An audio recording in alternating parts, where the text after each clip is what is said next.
What's up, folks? My name is Smooth and I'm 16 and welcome. Today we're going to be playing 8th of the 8th 88 Needle, Alabama. This is a sequel or a follow-up to the Wardwell House, which I did not too long ago, but thought I'd give this one a shot as well because it was alright. It wasn't too bad, but we'll see.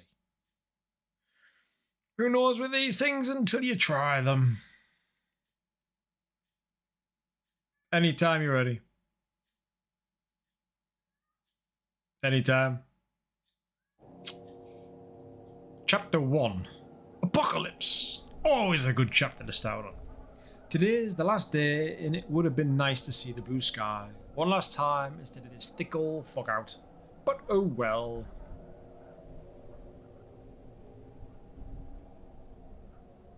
Bomb gone off? Yeah, I know how to play that. Yum. Okay. I reckon it's going to be a busy day. I've got many folks to say my farewells to. I don't want that on the top. Feck off. Resume. I know how to play. I ain't fit for these long walks. My old legs ain't worn out. Uh-huh. Yum. I hope that disappears. There we go. Look around. Oh, lovely sky. I'll go meet the Engel family first and spend some time with little Susie. She's about 12 and my most favorite child in the world. She's as pretty as a Georgia peach. Always has a big smile. I often see her reading through this window, pervert. She's been helping me to read and write, but that gibberish don't stick in my head no more. I done learn how to write my name a few times, but the letters always turn upside down. Right, oh. I'll take these here flowers for Susie. That always makes her happy.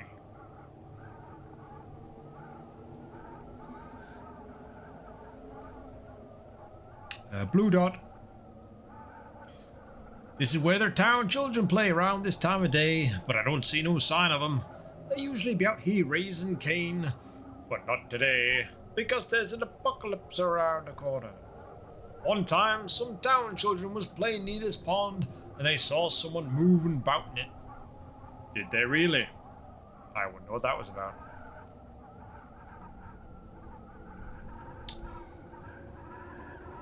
When the children came closer, they saw an escaped black prisoner. I reckon he got shot while trying to escape because he was bleeding an awful lot. Right away, the children started throwing stones at him. Well, that was lovely. One of our stones landed right in his eye and blinded him. This area was just puddles of red. That didn't stop the little rascals though. They laughed and kept pelting him until Susie came out. She gave the kids hell for what they'd done and made them scramble away. Let's go into the basement. Susie told the prisoner to hide in his shed. She told me no one about him but me, boy. He was in terrible shape. Hello?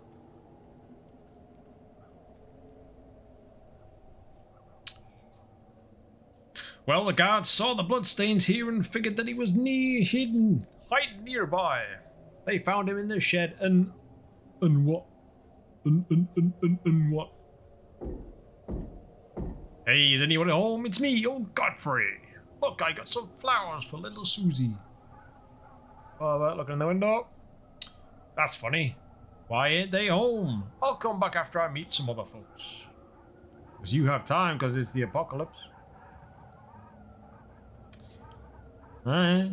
Yeah, blue dot. There's George Greedy's house over yonder. Let me go say my goodbyes to him. Right. Why, where's everyone today? The whole town feels doggone quiet. Ain't so much as a mouse stirring about. Maybe everyone's at the temple. What temple? But I didn't hear about no ceremonial gathering today. What frickin' temple?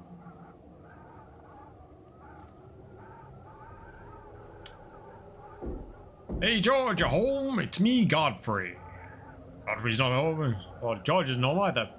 George and his missus been trying for a child almost 6 years with no luck. George shared his plight with our Lord, Father Glorious, and was told to bring his lovely wife to the temple for a divine blessing. With the Father himself. I bet it was the divine blessing as well, because that wouldn't have happened in that. Nope. It's something else going on. Well, that was almost 9 months ago, and would you know, she gave birth to a healthy boy. Surprise, surprise. I believe George may be firing blanks. The Reverend may not be. Just the other day, I seen George here telling some of the folks about how the town had gone put up these lies no more. He said that trust is broken, and that we ought to start an uprising. We've been lied to for too long with those words. You go see this person over here then.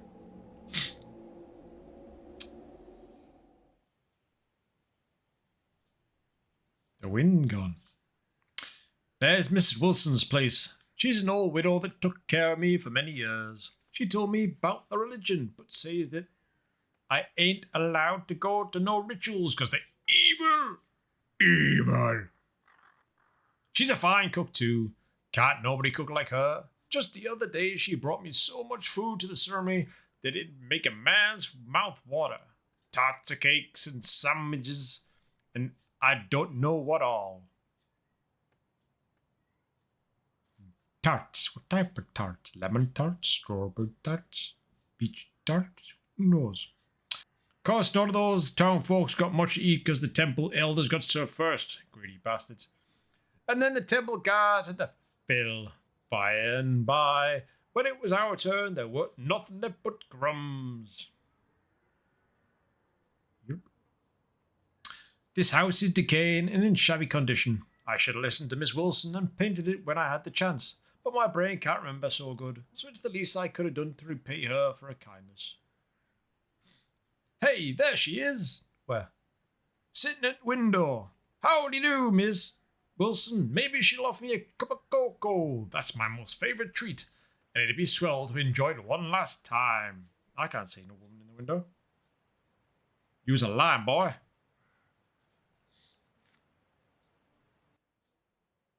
Knock, knock. Open up, miss. I've been thinking about meeting you since morning. It's good to finally see someone in town. Mom, it's me, Godfrey. I saw you at the window just now. Hello? I'm sorry, my friend. I think she's gone. Why, Gorkillin, something ain't right. Had it happened already? What happened? What is this apocalypse? Atomic bomb. I don't know, some freaky. Think I'll go talk to Ernest. He's a black servant over at Judge Revenel's house. Even if there ain't a ceremony at the temple, sure as heaven Ernest ain't gonna be involved. In memory of Kathy Wilson, 810 to 1885, widow of John Wilson. Okay. Maybe there's summoned a demon. Who knows? That big place is Judge Revenel's house. He's also got the founding members of the temple. They say I'm and Father Glorious has been friends since childhood. Gunshots in the distance. Oh no! What have you unleashed? The judge and the... You're not even going to question that. Gunshots in the distance and you'd rather talk about the temple. The judge and the father were both just a couple of regular farmers from Needle, Alabama. But now look at them. One's the county judge and the other's our dear Father Glorious. Leave it in thy Lord's hands, for thou can't grasp in ways. Father Glorious said that in a sermon just t'other day. Did he really? The faint sound of leaves rustling in the wind makes it feel so lonesome and mournful, as if the whole world's dead and gone. Hopefully Ernest will tell me what the whole town, or where the whole town's gone to. I like to say my goodbyes, because hate no knowing what's going to happen tomorrow.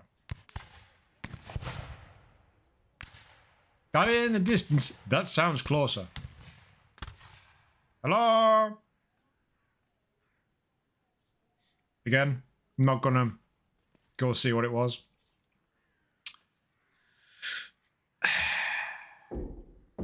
Hello, Ernest. For dread's sake, please tell me who's...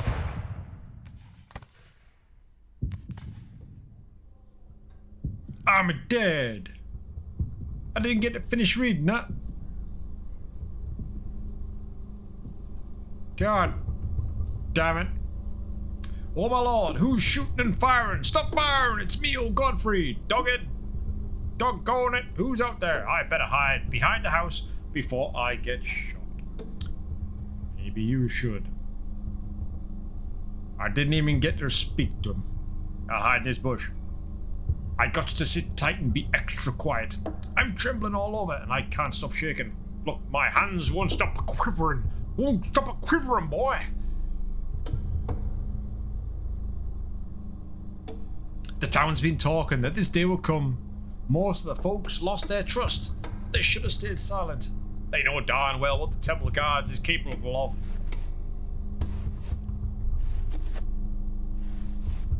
Footsteps of guards walking nearby. Hello? Shh.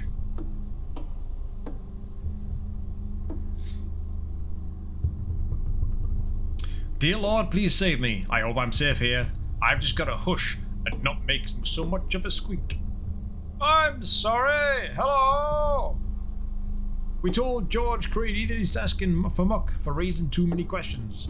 Don't he know what became of all the others that doubted the father? The temple's got ears everywhere. Now look at the dreaded mess we're in.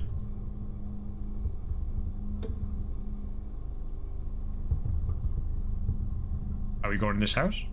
Hello? I can hear him no more. I think the guards went back to the temple. I doubt it. But okay. Whatever. Let me try again if Ernest is home. My old heart's thumping too fast.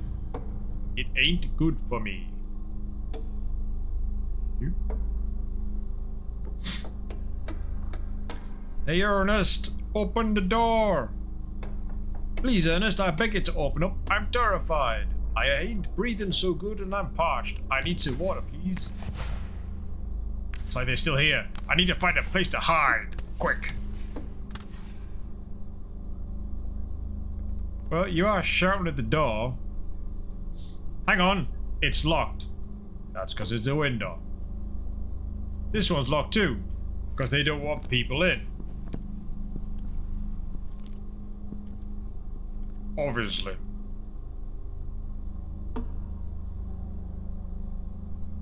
Oh Lord, please make him be gone. Let me go have a peek. Get shot in the process. I mean, if the apocalypse is coming. Where's my blue dot? Not that. Then what difference does it make if you're going to get shot? If you're not going to see the rest of the town, the rest of the day, tomorrow, or anything else is going to happen, what's the point? My God, curse those darn guards. I reckon they went back to the temple. See, you said that last time. That still don't explain what all the folks is. Everyone's gone and disappeared into the fog, for alls I know. The fog's new, isn't it? Is it fog?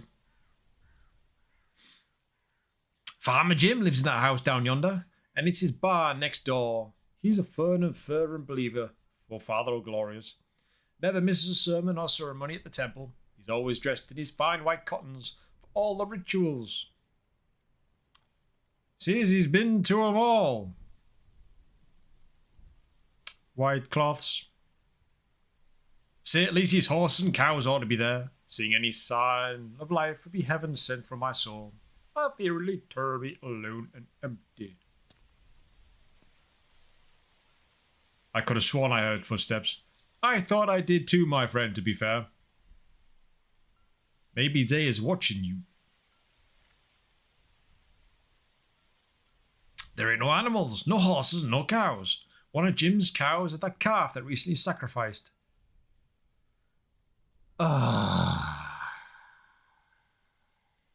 Say, mess with the devil, start sacrificing shit, weird shit happens.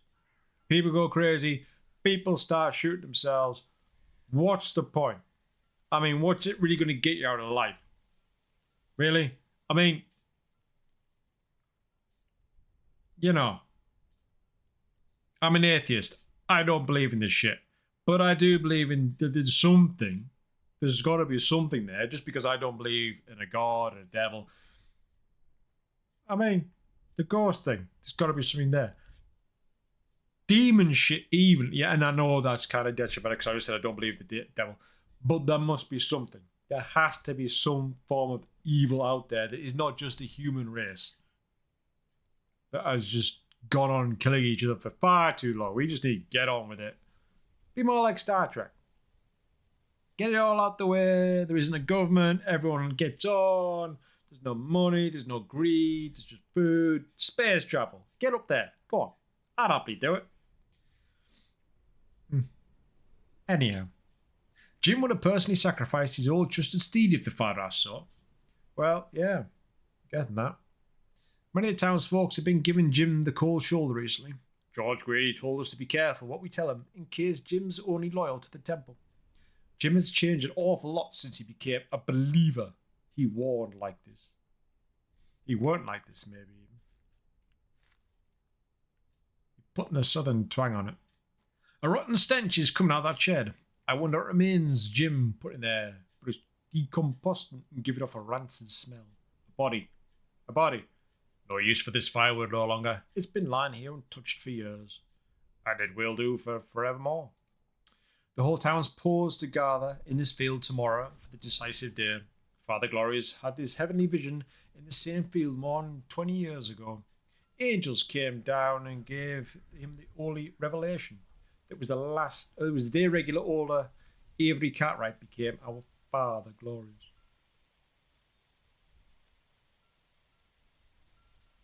Crazy people, telling you. Fucking crazy people. I often sit here and stare at the skies to maybe catch a glimpse of all those angels. They say Father Glorious's black hair instantly turned ashen white after his encounter. I don't think they were angels. I remember one meeting Jim after the first of the rituals. He had a crazy look in his eyes. Like the one of a madman of a murderer. He smelled the rocks burning, kept chatting, glory, glory, glory, like a raving lunatic. He became feverish after for almost...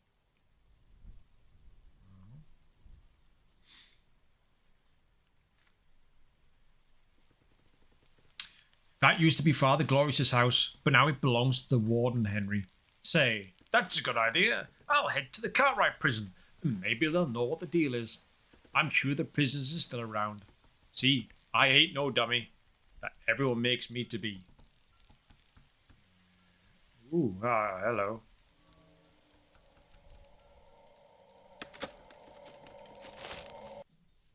What the frick was that? See, you was going crazy, boy.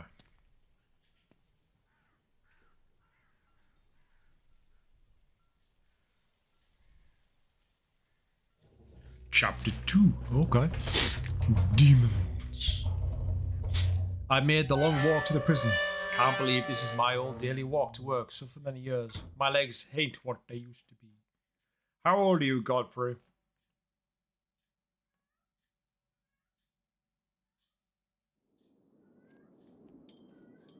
Hell of a prison. Hey, Billy, it's your old friend Godfrey. I ain't reporting for work, so don't get no ideas, you hear? Open up quick. I gotta tell you about the town and how everyone's missing. Missing too. Just as I suspicioned. Ain't no sign of him. Well, Billy always been lazy slouch, so maybe he's off napping somewhere. I try the door. Door's locked. Padlock. I see the sun. I've been a janitor in this prison for many years, and Billy was always taking my ear off with all the gossip in the world. He talked so damn much that even he told me the some of the prisoners about the big day tomorrow, and how now they're excited, as if they come into heaven with us.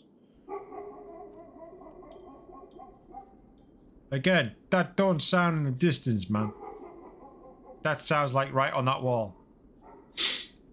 Oh my lord, good lord. I ain't seen a single person all day, but it sounds like that damn dog Stonewall is alive and well. I hope to gracious he ain't coming with us tomorrow. Is he not a nice doggy? Is he nasty doggy? I hate all the guard dogs here, but none is worse or more vicious than that blasted Stonewall. Rumour is that he was brought in from Cuba. He was confined in a pup and daily starved, given a snack only when he chased a black person. Racist. He was beaten so often that his skin had thickened. Now he goes rabid just at the sight of a single black man, many of whom he's maimed and eaten. Lovely. Why he's become so violent that they almost never take the muzzle off. Or even bit the warden. Or he did bit the warden, who knows?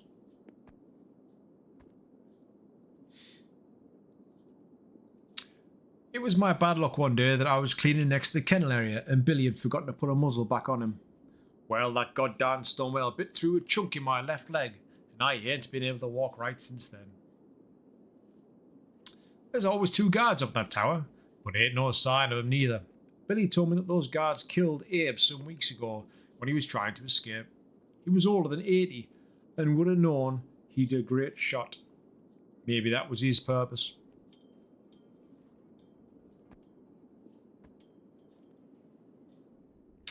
Who knows? I mean, blued up. Boy, this place is getting shabbier and crumbier since they fired me. Billy tells me it was the best janitor this place has ever had, but now it's all fallen apart. Why, just look at all this decay over everywhere. Well, since again, apocalypse. I remember this. They took it on the day they did work on Professor's head. Even Judge Ravenel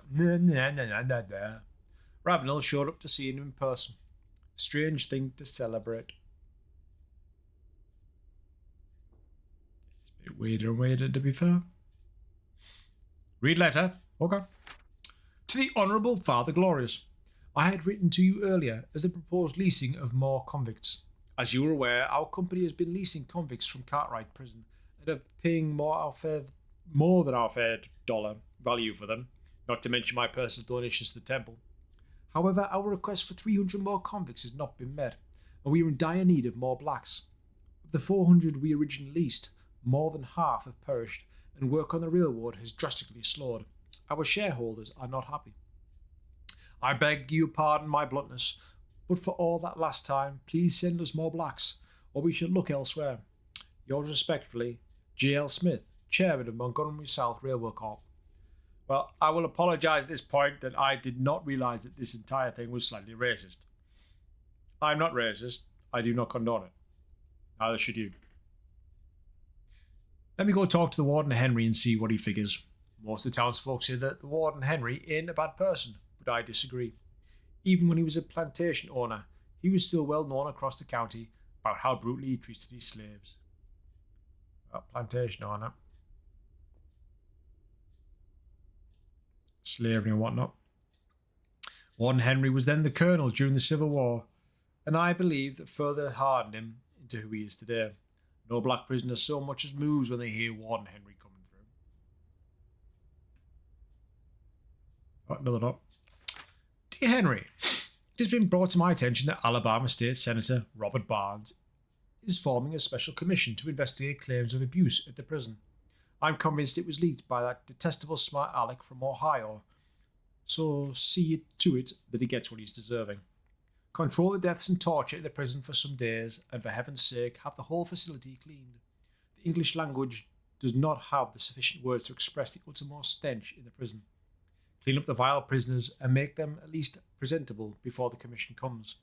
I am pressing some legislators and even to the Avery to put an end to this dastardly commission. Therefore, till I hear from them, I remain your most truly, Judge Thomas Ravenel. This office is mighty comfortable compared to the rest of the run-down prison. I sit here for something cleaning if the warden weren't in, away from all the chaos and cruelty of the cells. Judge Warden, are you in? No? Where is it? Where'd that letter come from? My dearest friend Avery, I pray this letter finds you in the best health. I have not been regular at the temple these last few weeks, but it is only because I have been busy sentencing so many new convicts to our mutual benefit. I endeavour to bring you to your attention that the bothersome Senator Barnes and the commission he is forming to audit the prison. We must quell this commission through protest by the townspeople. I propose that you heat up the town against the blacks. Perhaps it is rape accusation, followed by a ritual. We'll get the town into a frenzy. Tell the town that Barnes and the commission want to set all the black rapists and murderers free into their women and children. P.S. Young Mary has turned 14 and is quite the beauty. I shall be most glad if you arrange a tryst between us at the next ceremony. Yours, your true companion, Thomas Reverdale. Some crazy shit going on in this town. There's growing fear that it's already happening because Billy and the warden ain't here neither. What'll become of all me if everyone's already gone? The black prisoners got to be in their cells because Father Glorious said many a time that it only be us white folks up there. Let me check the prison blocks.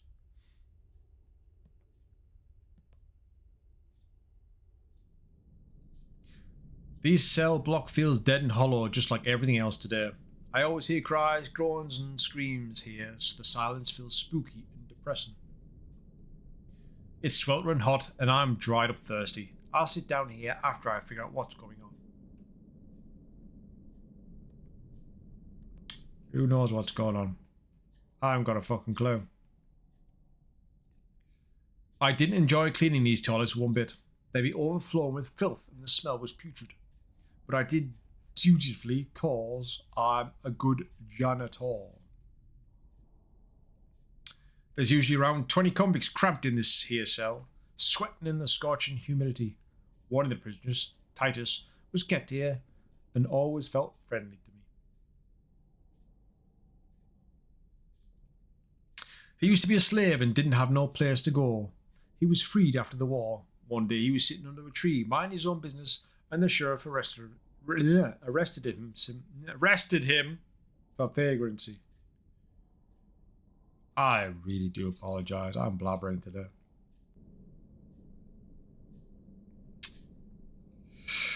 Judge Ravenel sentenced Titus to 5 years for that. He was leased out to a plantation a few months after, where he and 10 other convicts was told to clear a swamp down in Jackson County. I heard that they chained for days. That they was chained for days in that knee-deep pool of muck. Many got malaria from the mosquitoes, and ticks constantly eating away at them. Get out, Dodge, just leave. The Alabama sun got Titus and them so thirsty they was drinking the same filthy swamp water they'd been standing in and washing in for days. Most of them died from sickness, but Titus made it out. Well, he was sent back here just a couple of weeks later because that plantation owner's missus said he followed behind her one evening. That spooked her and she complained to her husband. Titus told me he just wanted to ask her for some water and didn't know what he was done was wrong.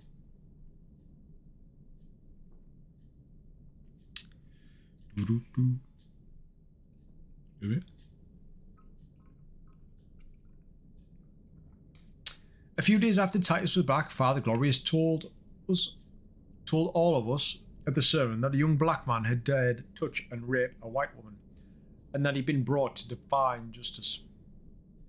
That's how it dodged at me. They held a ritual, and Titus was invited, but didn't go.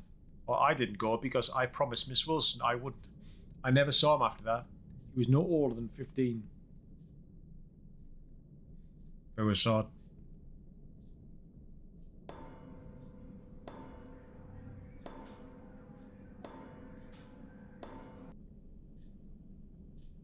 Well, whenever I'm in the cell, it makes me heart sick and blue. There was a prisoner here who became a friend of mine. His name was Isaac, but never would call him the professor. Weren't even from the South. He was a newspaper writer all the way from Ohio. He was the only scholared black man I'd ever see. Well, he come down to the South to write about how things was going after 10 years after the Civil War ended. The judge didn't like him stupid around our town. Most respected Senator Barnes, I take the liberty of describing to you the deplorable conditions that I have witnessed of prisoners at Cartwright Prison in Needle, Alabama. Convicts are brutally tortured and tormented on a daily basis. They are then leased out to the corporations for profit in the form of legal slavery. Work conditions in these companies are deplorable, and many convicts are affected by exhaustion, malaria, dysentery, and gunshot wounds. Nearly no leased convict ever makes it back alive to the prison. Senator, I urge you and your fellow Alabama legislators to probe the disgraceful exploitation that is taking place at this prison. Judges, sheriffs, and the police are part of the racket.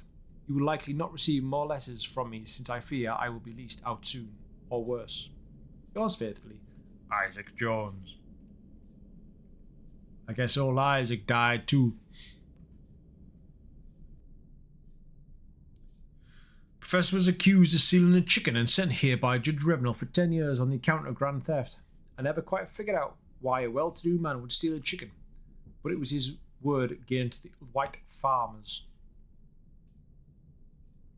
Over time, he got to telling other prisoners about the things was in Ohio, started filling their heads about mumbo-jumbo like freedom and rights about for blacks. Well, Billy rang his big mouth off to the warden about this, even thought I told Professor to stay quiet about such ideas. Dot. Maybe not.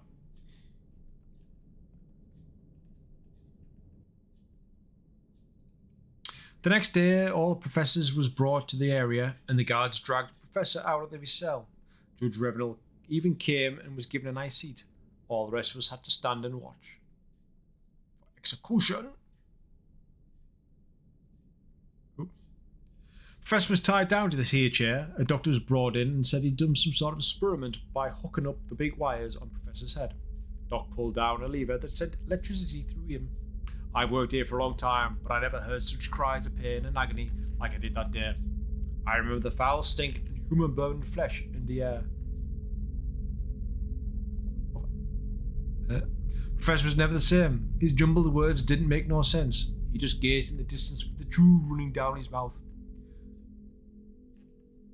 That's what happens to blacks that think too much around here, is what Warden warned others. I found his dead body in the cell a few days after that. Electroshock therapy. A lobotomy. Would have been kinda.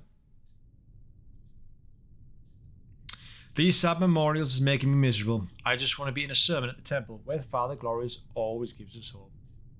Thank God. I used to be like sitting on this ledge during my work day to rest. The breeze through the window helped ease this. Mercy's sake, that Stockwell's barking. It sounds nearby. I think he's in the cell block. I'm terrified to death of that damn devil. Run, boy! Is you black too? That why he killed you? I still remember the pain when his fangs pierced into my leg all the way to the bone. 3 men had to pull him off, but it ripped the meat from my leg. I cleaned up the mess many times after, and they've used Stonewell on the prisoners. One time their body was barely joined to the head, because he'd eaten clean through the neck. It took me all day to clean that mess of blood up in his cell block. Just run from the dog then. Stop talking, just keep going.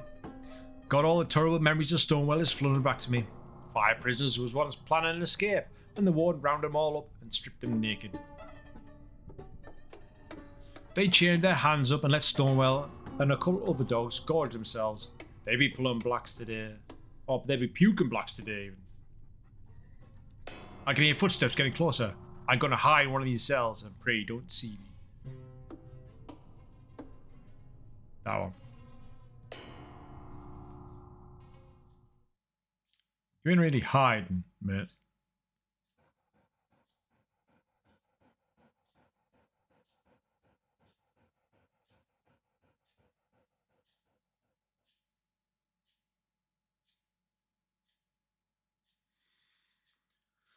Dear Lord, please save me.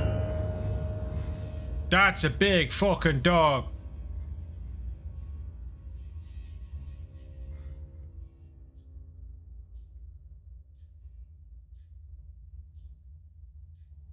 Type of dog's that? Fucking huge. Fucking baby Cerberus or something. I can't hear all day. He'll just smell me out. He's tasted my blood. I know he won't go for just my leg today. I'm dead. Afraid to leave this cell right now. Well, we're leaving it. I ain't sitting here all day. Yep. Sounds like you've gone off to the other end of the prison, so I'll head this way so I've got to stay on my toes because he could be lurking in the shadows. Then leave. If you weren't taking a nostalgic view around the prison, you'd be it. 8th of the 8th, idiot. Interesting. Looks like some of the prisoners got scribbling tomorrow's date in the prison. Billy's probably never told them that they're going to be left behind during the apocalypse. Because there is apocalypse. Father Glorious always says, only you, the true believer, shall ascend to the heavens.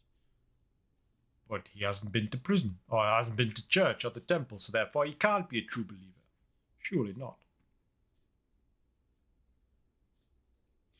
Boy, I get downright giddy just thinking about the promised land that Father's told us of, where the cream and honey flows in the streams, where the priest of fruits, the ripest of fruits, hangs on every tree, where it's only us believers in the green hills and meadows. But again, you haven't been to the temple. Yes, many of the townsfolk got doubts about Father, especially that George Grady, but I still dream of that day when the angels will fly us to the heavens. Yes, we're out of the prison now. Or not. Somebody really ought to talk sense into George. Why the other day, many of the townsfolk were saying they gunners need lots of help against the temple guards. Dogs, my cats, George said the craziest thing I'd ever heard all my born days. The town ought to free all the black prisoners so they can help take down the prison guards. He's gone plump crazy. Goddamn plumb crazy. What exactly does he figure he's going to do? That he's just going to march into this prison and open up all the cells? Or did he? Maybe he already did. Maybe they're all at the temple and that's what all the gunfire's for. Maybe. It's raining. I guess George thinks he's going to be a simple walk to the park. He probably thinks it's easy come down on this wall. And Spotty, and he hides in the trees in these burrows so the guards don't see him. But where'd me dot? There we go. And I suppose he somehow climbs up this wall and gets in through this here window. Maybe he does. He could have let them all out. I mean, and once George gets in, I suppose he's going to open up the cells to free the black prisoners and convince them to march with him to the temple. He really believes I'm going to give him the extra set of keys that I still got. I've already got him out. Why does he expect that the prison guards and the dogs will be asleep? They're going to welcome him with open arms. Why are we going back in? Well, you wanted to get away.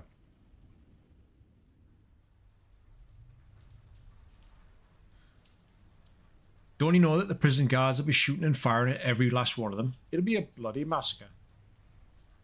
If all the convicts ever did get out, I can only imagine what they'd do to the prison guards. Maybe a group of them would even go after Stonewall for all the terror he'd done.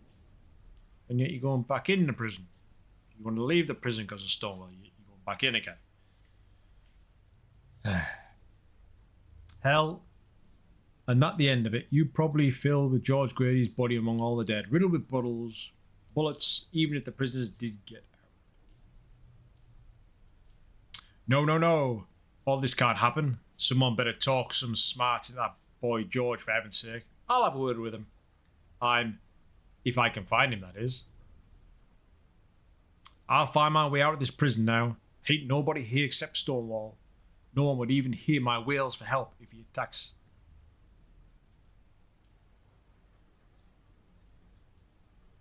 Looks a bit like a CCTV camera. But it can't be for 1888. Oh, there's a rat. It still sends chills down my spine when I come near this cell, because this is where they used to keep Moses. I feel like the spirits wander and haunt this area. They probably do. He used to be a slave and had told others on the plantation about how his ancestors used to do some kind of witchcraft or voodoo many years ago. But he didn't believe in that gibberish himself. But he should have. How are you going in this cell now?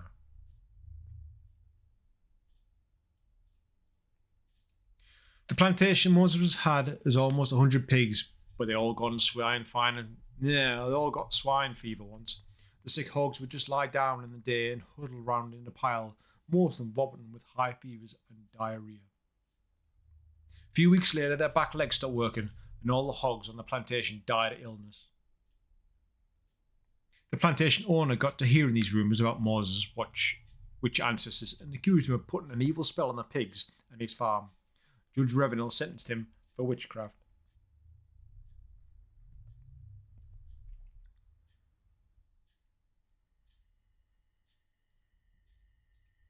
Moses was sent here, although he said he didn't do nothing himself about no witchcraft, but it was only his ancestors. A few months after he was here, many of the prisoners got sick with cholera. And again, people started blaming Moses for the sickness, although he'd also gotten so sick he'd almost died. Yep.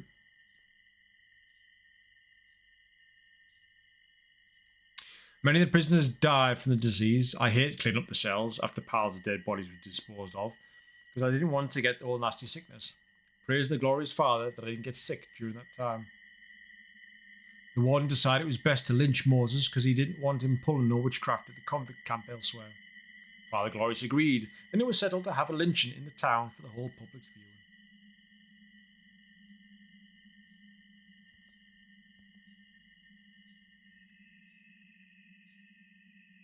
Here we are. Moses was none too pleased. He said he'd done nothing to no one. When he was just tying the noose around his neck, he said he'd cursed the prison and the whole town with a needle, and his ancestors' evil spirits would forever haunt him. It was there that they hung him, since it was my job to clean up afterwards. The branch they was hanging in broke during the lynching, and he fell from a height which broke both legs. This town sounds delightful. Place I'd really like to move to. They dragged his broken body back to a different tree and hung him again. This time it worked. The town folks gave an applause, and I especially remember the beaming smile of Farmer Jim's face.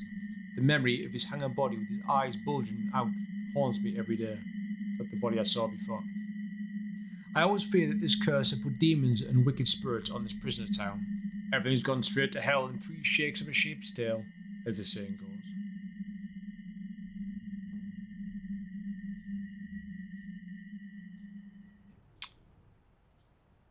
What? His curse that this town would suffer has probably come true. Goodness gracious sake, I got to go to the temple and tell Father Glorious about all this. And he ain't alone. He can save us. That's what he'd always said at the sermon. Let's go to the temple.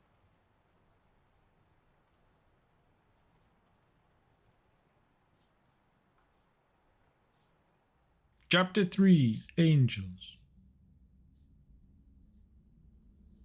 There ain't so much time left for the day and then, because I must tell Father Glorious that Moses' curse has come true.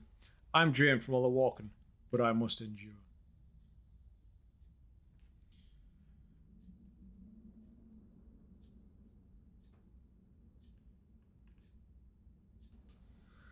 Thank the Lord I'm far from the prison now. I often wish that the temple weren't built such a high cliff, but I appreciate it today because I ain't got to worry about Stonewall following me all the way up here.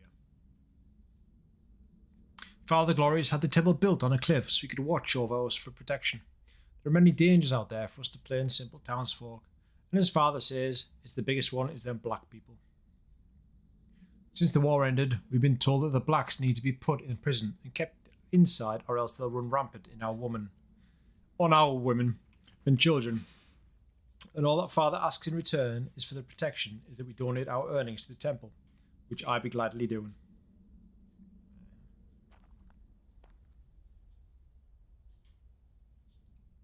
I remember being on this exact spot just the other day. I was sitting on Hay Rock with little Susie, and the other children was playing nearby. A couple of children had put pine seeds under this tree and was waiting behind it with a basket. They was trying to catch a fox squirrels. Well, they finally trapped one of them and hollered with joy. Susie spoilt their fun. I'm going to prick that twig through its mouth on the other end. What?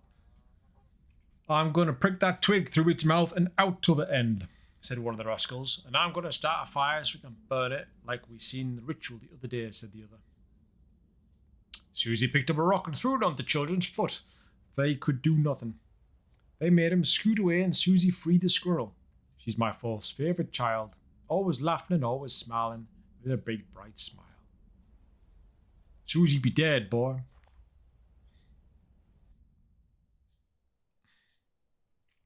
I ain't heard her laugh for a long time, though. She was helping an escaped prisoner, and the temple, found out. Soon after, it was announced she'd been chosen as the new Lady Bliss.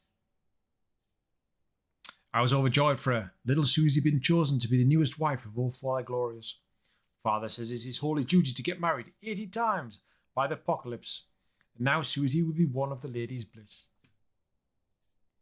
I remember seeing her at the wedding ceremony. She looked like an angel when she was walked down the aisle and sat next to Father Glorious.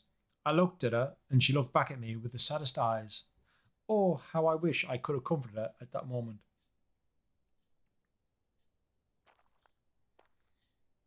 Fucking cult.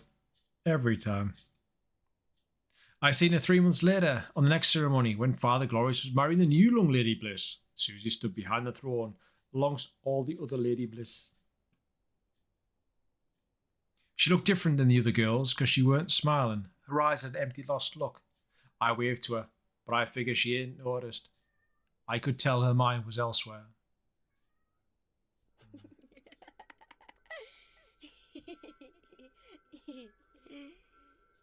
Susie? Wait a goddamn minute. That sound like Susie. Susie, my child, where are you? Susie gone crazy.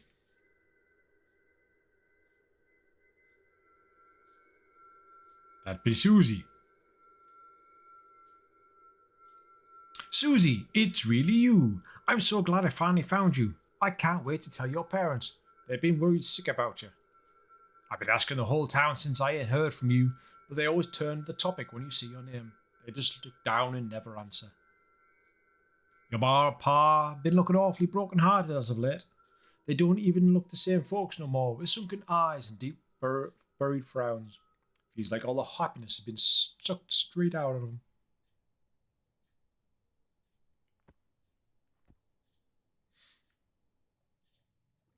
Susie!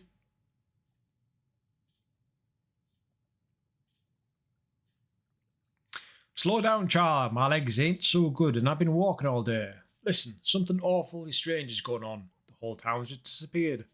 Oh boy, I must sit down by the water for a minute. My dog's killing me. Chase after her. Been looking for all fucking day.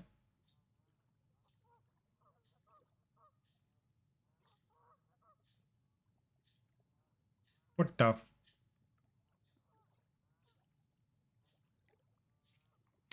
I don't like coming here because I've seen a few dead bodies of prisoners washed up in this here shore. I ain't seen no gunshot wounds on them, so I figured they either drowned or was drowned by someone. There's the Alabama River. It takes many hours by boat to get to the next nearest town called Shiloh. That's actually where I'm from. I came to Needlemore 15 years ago. Boy, I'm sure I had a different life back then. Can we go now? Whatever crazy shit was going on with the... Some of the townsfolk been thinking about taking a boat and leaving Needle for good. It's too late for that now, because the big day is tomorrow. The apocalypse. Apart from the sun flitting backwards and forwards. Tomorrow on 8th the 8th, 88, the whole town's going to gather in the big field and all of us going to drink the heavenly milk. The town's children will be the first to drink it. Then they'll cover their faces with white cloth, lay down in a fire field and await the angels to take them to heaven. After that, us town folks will drink it, and finally Father Glorious, Willy Really. I get slap happy thinking about the final moments as we all lay on the field with our faces covered, dead, because he's not going to take it. Some weeks ago, we was all brought to the field to practice the last day, but we was given just regular old milk, not the special heavenly milk they've been making a storm down at the prison. Damn it, the fucking cult. What was the last one called? Why, I'll be... Where the heck are all those temple guards? There's always a small army of them guarding these temple gates, but ain't no trace of them today. The whole town's afraid of those bastards. They were ugly, wear green robes and frightened white wigs. Worst part is the masks they wear, with long noses hanging down in their chins, big circles for the eyes and creepy smiles that stretch from ear to ear. And they carry powerful rifles. No one knows who's behind the masks either. I've heard that one must pass vile and despicable rituals to become a temple guard. I can't even think about those sick customs.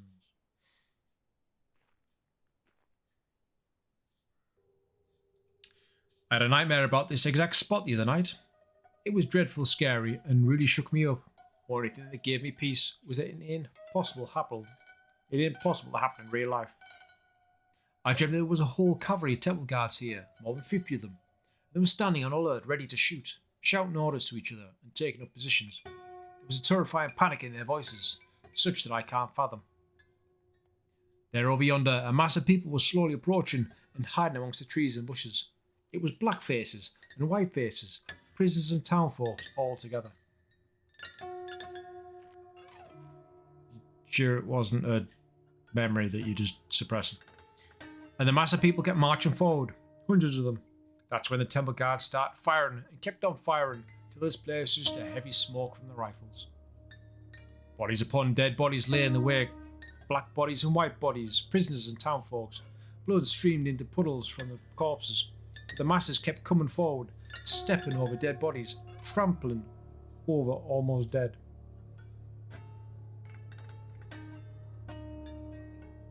There is. And a few of the guards ran out of bullets and tried to escape from the growing mob. One guard climbed his up here that pole but slipped, fell on the rocks with a bone-crunching thud, and the mob beat his dead body till his green robe darkened with bleed. The guard's mask had broken when he fell, and I distinctly remember the nightmare that it was the dead face of Farmer Jim. Farmer Jim's a cultist, damn it! You're all cultists. In the nightmare, I found myself as part of the mob, and there was no black or white in this mob. It was just one big, breathing, heavy, seething monster. And the temple guard shot away at the monster, but there was no stopping it now. There was just too much bottled up rage powering it. Rage at the lies, rage at the torture, rage at the injustice, rage at the exploitation, rage at the abuse, and rage at simply being made a fool of.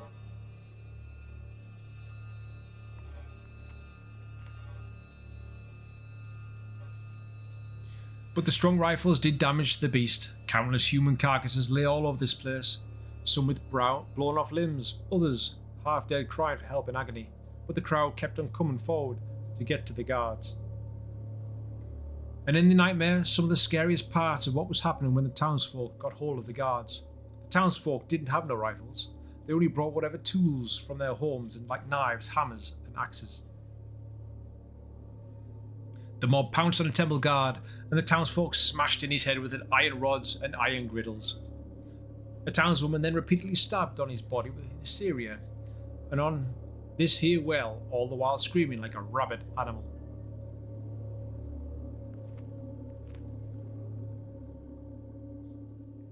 In another part of the dream, I saw a group of barefoot prisoners overpowering a couple of guards and grab their rifles from them. The prisoners didn't know how to fire the gun, but mistakenly pulled the trigger and shot the guard through the stomach at point-blank range. The force of the shot pushed the prisoner off his feet, and he flew down the sledge. As for the guard, the shot almost blew his body in two halves. I'm telling you, he's got some form of suppressed memory.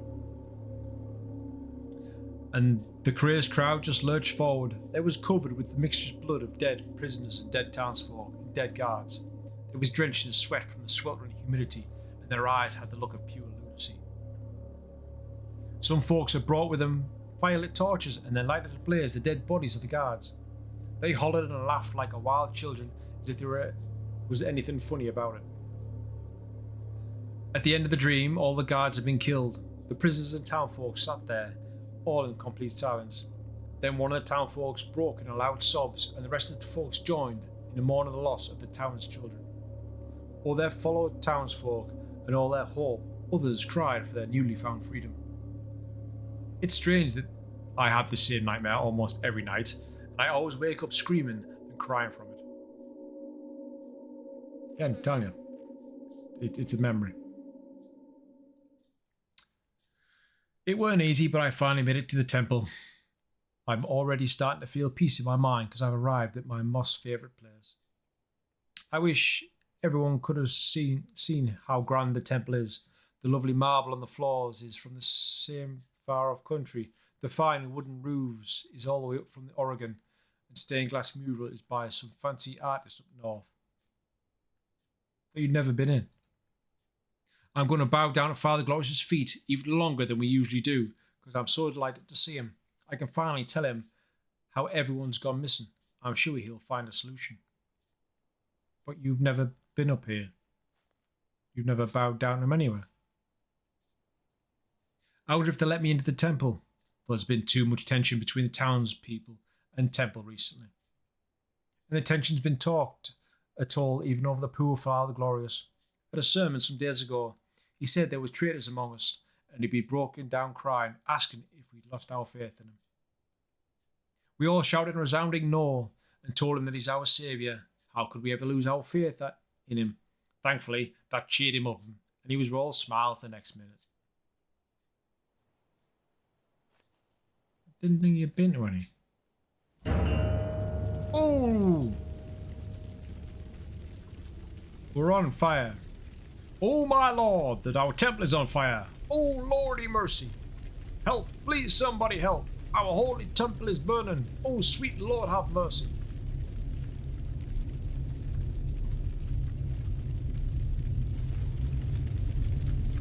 Looks burn to me. The whole temple's on fire. It's all burned down to hell. Damn that George Grady and the rest of the mod non-believers who's been planning this. They burned it down. They really burned it down. You'll blow it up. Damn you! Damn you all to hell! What film? Where's Father Glorious? Where's all the ladies' bliss? God almighty, what should I do? There's just nothing left no more, and there ain't a soul here to help me. Too much blood, sweat and tears went into building this temple, and many blacks died during its construction. Father Glorious said it'd be the last structure standing during the apocalypse, but now it's all gone already. Let's go into the burning building, why not? Why, this is where us town folks would sit on the floor when Father delivers his sermons. It was only a few days ago when he was preaching and getting us ready for the last day. Again, you said you've never been up here. And this is where Father Glorious sits on his almighty purple throne. His many wives standing behind him, and current Lady Bliss beside him. And behind him, the mosaic showing Father's encounter with the angels. And here's the special rooms none of us townfolks are allowed in. They're only for Father's special friends like Judge Revenel, the sheriff, and other big officials. They're always accompanied by one of those lung ladies' blisses. It's a brothel. Damn brothel. But now it's all been burnt down to dust by George and his merry band of non-believers.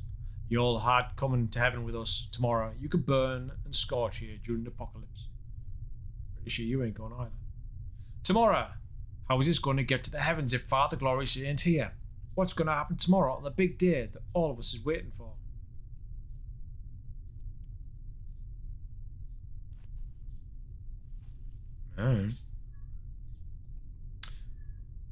Are all us honest to God believers going to burn in the fires when the apocalypse happens?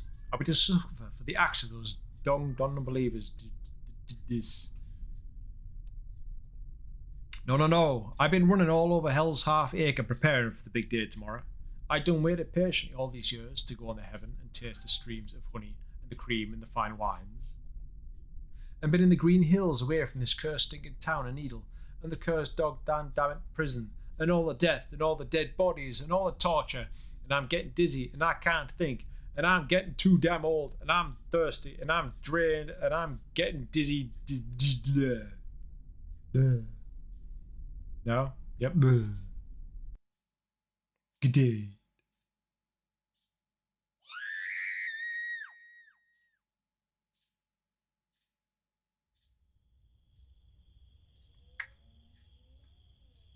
Oh my, what happened? That's Susie's scream. Where am I? I must have passed out in this awful ruddy night.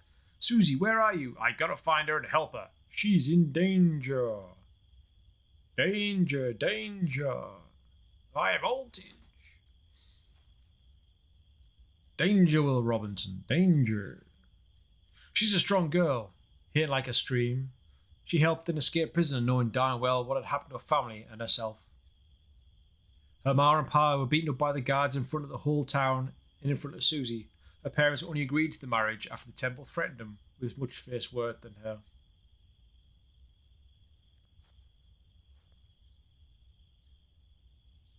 The last time I saw her at the temple, she was standing behind the throne with the other Lady Bliss. She dropped a letter for me, and I sneakily picked it up when I bowed at Father's feet. I gave the letter to George Grady because he's one of the few folks in the town that he can read. I don't know what it said, but I remember seeing the colour leave his face after he'd read it. He wrote a reply and asked me to give it to Susie, but I ain't seen her since. Based on Susie's letter, George called the secret town meeting late the other night. That's when he proposed his silly idea of freeing the prisoners to take the temple guards. After the meeting, when I was sitting alone at home, I heard a knock on the door. Well, lo and behold, it was none other than Farmer Jim, and he brought along a bottle of freshly made moonshine. Did he?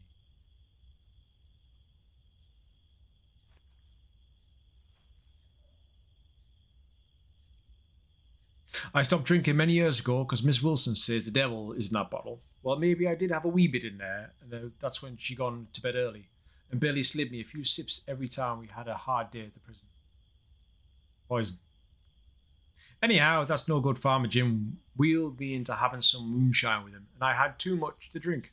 I told him the stuff from the meeting that had gone on to have.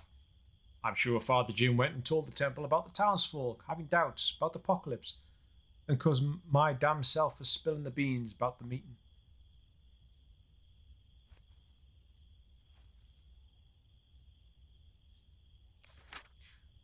Dear Mr. George, I dearly pray you read my first letter, and I had written, you must do all you can to stop the town from drinking the heavenly milk. The town has been lied to about everything. I beg you, please, please save the people. The temple has started suspecting me. Give my love to Ma and Pa. I wish to heaven I could have learned how to read when Susie was trying to teach me, but I always kept forgetting everything. I ain't got no time to figure out what this letter says. Judging by the moon, it's already past midnight. That means the apocalypse is upon us. But the angels, he ain't gone come unless Father reads his special prayer. There's only one place the mob could have taken him. I got to find him lickety-split before they do it. I'll leave these flowers I picked for Susie here.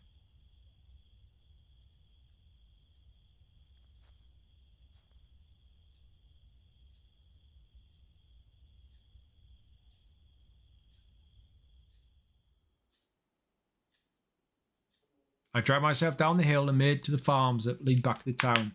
I'm going as fast as I can, but something ain't feeling right.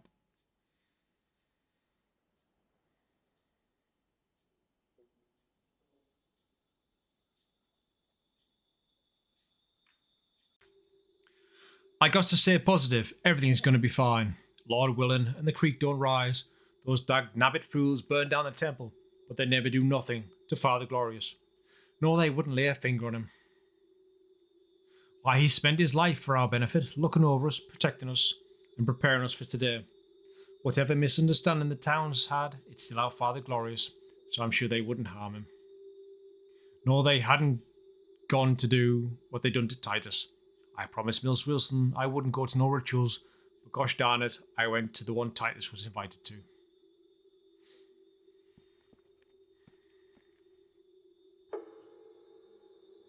I saw when the townsfolk dragged Titus blindfolded through these meadows in the white robes while chanting glory, glory, glory. And I seen when they brought him in an old kiln they called the Hellfire.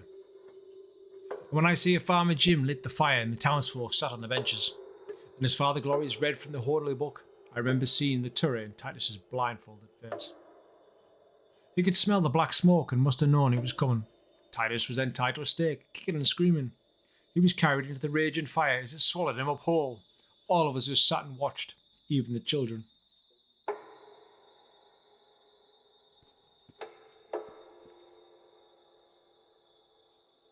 And that's where they were taking Father now. They'd gone to time wanting a stake. They're going to light a fire. and those non-believing bastards are going to burn him alive. There's going to be nothing left of our Father Glorious but his charred body of ashes. I'm losing again. I've got to breathe and be calm.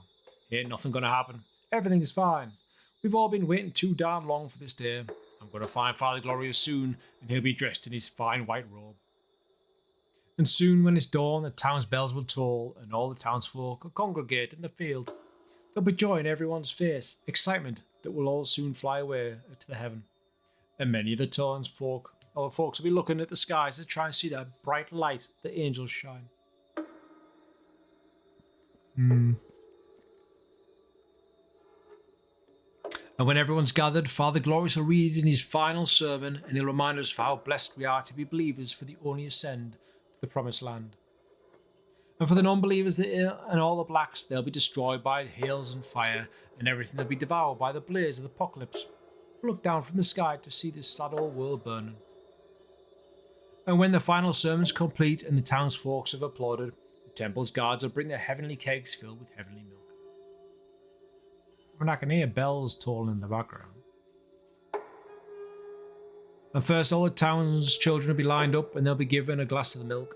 And then be told to drink even if it tastes foul, and after that, Ma or Pa will tie white cloths around their faces.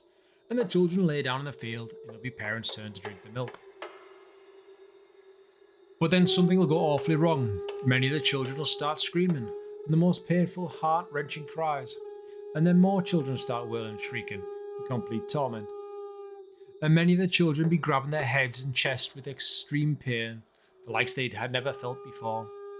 And many of the white cloth wrapped around their heads will become stained and filthy with puke.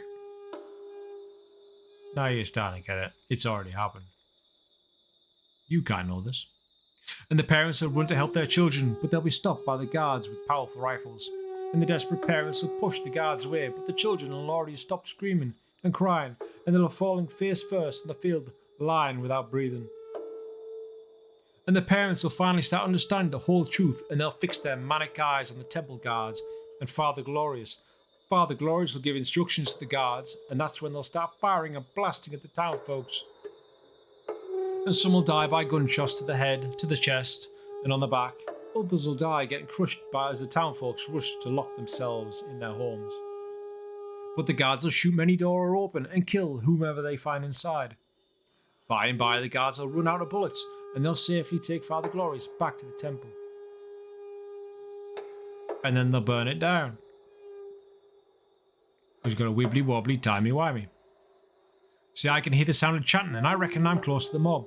I better hurry to get him before they light the fire. Please don't go and do it. You're all going to be forgiven if you repent and let Father Glorious go. Even George Grady can be forgiven for plotting against Father. Damn it, I should have blasted that letter from Susie. It got him really riled up. I don't even know what it said. And I should have never given George the extra keys to the prison, even though you said you didn't. I didn't know he'd actually pull off some ridiculous idea and free the black prisoners. And I should have never drunk that moonshine and blurted to Farmer Jim about the town secret. Ah, crap. Stockwall.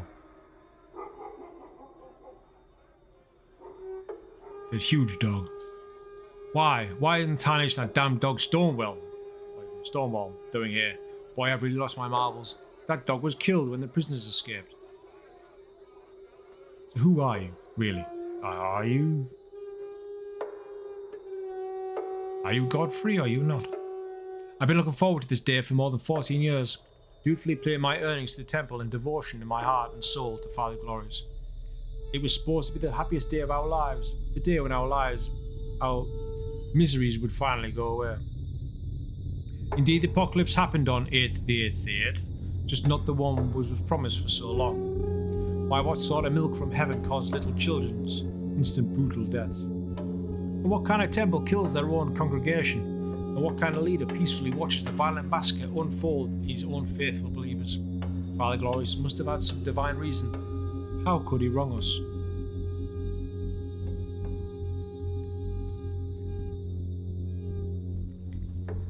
Ooh.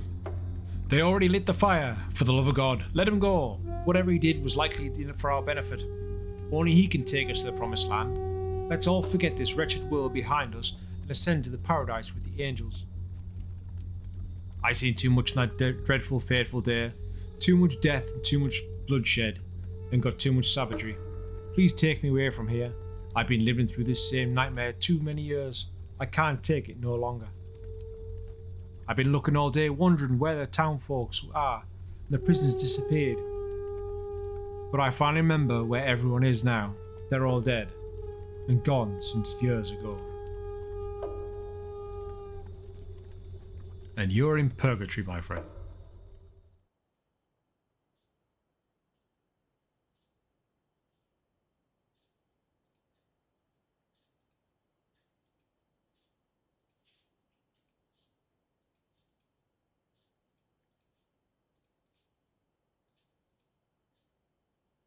Mm-hmm.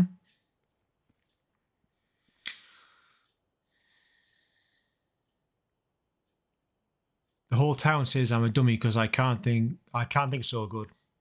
And I keep forgetting everything.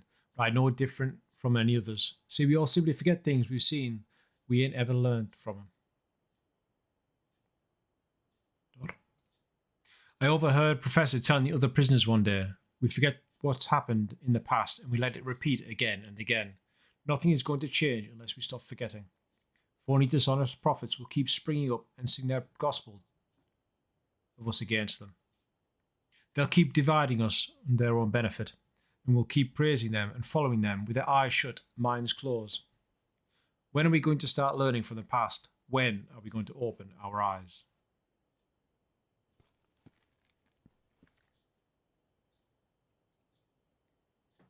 I'm just going to curl up and sit here for a while. I'm old and I ain't seen a hell of a lot that hadn't no man oughter. And I know darn well when I wake up tomorrow, I'm going to forget everything and live the same day over and again, just like I've been living it repeatedly for the last 12 years. I wish I died in the mines like all the others that day, many years ago. Oh Lord, why don't you let me live? Or why'd you let me live? See all that and seen in this cursed town. Why? Why?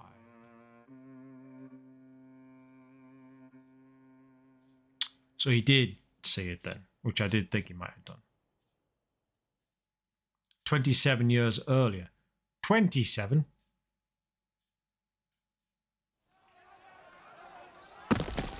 Everyone, get out, the mine's coming down.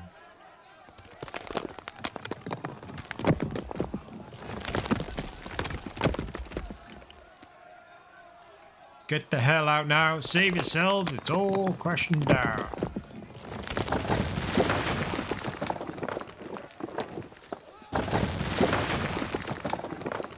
Oh my god, I can't see! Help me! Help me!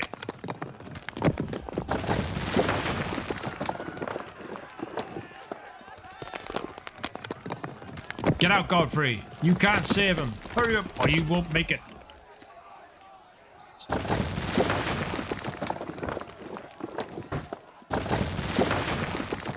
God damn the man and company for sending us down here.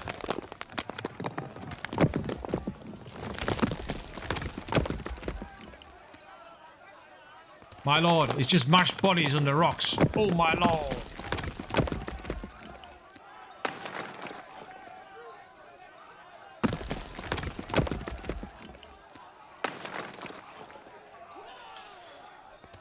You're almost out.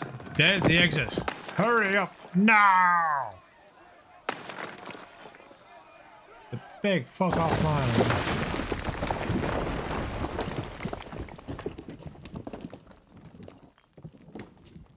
Do you get out? That would be interesting. Oh. Okay. Well, that was notorious prison shut down after scandal. Judge and sheriff accused for profiteering from prisoners. Caldwell prison has been permanently shut down following the damning report by Senator Barnes of Alabama. The report detailed a litany of abuses, torture, corruption, and convict leasing. The majority of prisoners were black, and many committed mere petty crimes, if those. A district judge, the sheriff, and several officials have been investigated for corruption links to the prison. They had devised a system of falsely incarcerating and then leasing out prisoners to corporations for personal profit. Citing some mysterious bright lights in the sky. Several residents in the small town of Trinity, Alabama, were left in a state of shock when a bright, mysterious flying object appeared in the sky around dawn. Witnesses say the strange object, described as a large, bright light, was first seen hovering in the air before flying off at incredible speed and disappearing into the sky. Despite the many witnesses, authorities have been unable to provide any explanation for the phenomenon. One witness described the experience as if a star was falling to the ground. Authorities yesterday made the shocking discovery of hundreds of dead bodies in the small town of Needle, Alabama. The bodies were believed to be members of an obscure apocalyptic cult, as well as escapees from the nearby prison. Several survivors detailed chilling accounts of the day that began with the town children being poisoned during a ceremony and ending with the cult leader, Avery Cartwright, being burned alive in a kiln and the cult referred to as Hellfire. The lead investigator said that he had never seen such disturbing scenes of death and carnage in all of his years. Mary Jones, real identity hidden, has detailed her traumatic childhood in the infamous kinship temple cult in Needle, Alabama, where she was a child bride of the leader, I'm guessing Susie.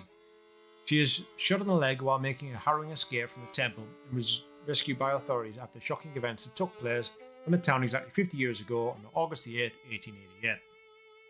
I never want anyone to go through what I did, Mary said, her voice shaking with emotion.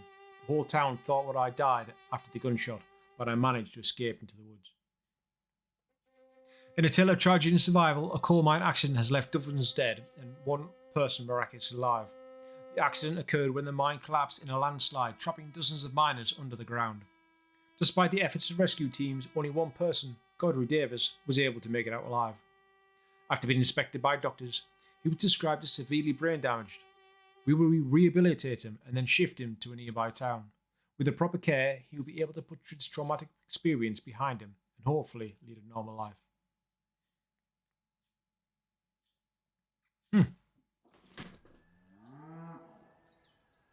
88, 1866, apparently.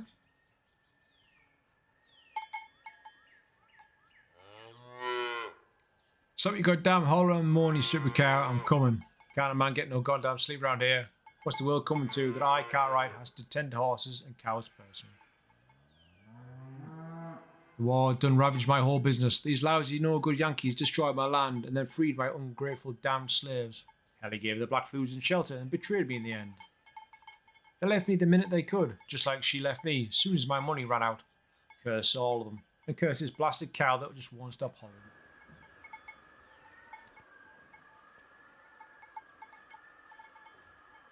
I miss the good old days, just be sitting on my porch watching the slaves work in the fields, hearing him say, "Jesus, yes sir," every time I ask for anything. But now I look to me, ain't got no more slaves, no more money, no more family, and no more damned respect. All I got is a couple of cows that don't let me sleep in a rotten job at the prison. Boy, whenever I get the chance, there's going to be hell for all those that wronged me. I'm Avery Cartwright. I'm sure everyone once again I get back on my feet. I've been riding with the clan, and I've been going back to church. The Lord's going to show me the way.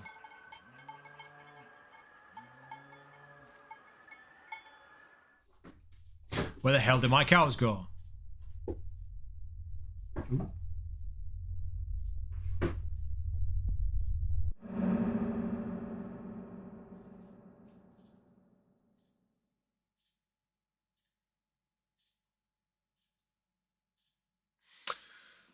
Okay, well, that was 8th of the 8th, 1888, Needle, Alabama. That was alright. A bit longer than I expected it to be, but you know, it was another decent one, like one, something different. So do drop a like and a comment down below. Let me know what you thought of it. If you want to try it, link is in the description. But yeah, it was alright. Wasn't too bad. Bit of a story behind it. Started working in the background of what was actually going on. But never mind. So yes, hit that subscribe button, hit that notification button. Videos come out every Monday, Wednesday and Friday at 6:30 GMT time. But for now, this has been 8888 Needle, Alabama. I thank you for joining me tonight, folks. And as always, I'll catch you next one. Cheers.